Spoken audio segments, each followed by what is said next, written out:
যত বড় কঠিন রোগ হোক না কেন, যদি এই ছোট্ট দোয়াটা 7 বার পাঠ করতে পারেন, আল্লাহ পাক অবশ্যই তাকে পরিপূর্ণ সুস্থ করবে।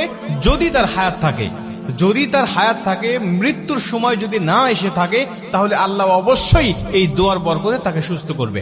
নবীজি সাল্লাল্লাহু আলাইহি ওয়াসাল্লাম নিজে যখন কোনো অসুস্থ ব্যক্তির খবর পেতেন, তিনি ছুটে চলে যেতেন এবং এই দোয়াটা পাঠ করতেন। তিরমিজি শরীফের বর্ণনা আসছে, আব্দুল্লাহ ইবনে আব্বাস রাদিয়াল্লাহু তাআলা আনহু হাদিসটা বর্ণনা করেছেন। তিনি বলেন যে রাসূল সাল্লাল্লাহু আলাইহি ওয়াসাল্লাম এক অসুস্থ ব্যক্তির কাছে গেলেন এবং গিয়ে তার শিয়রে বসলেন, একেবারে তার পাশে বসলেন এবং মাথায় হাত দিয়ে তিনি ছোট্ট দোয়াটা পাঠ করলেন।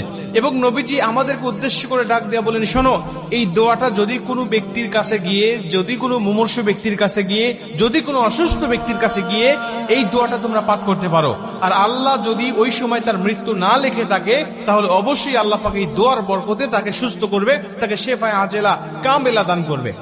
আম্মা জান আয়েশা রাদিয়াল্লাহু তাআলা তিনি বলেন যে নবীজি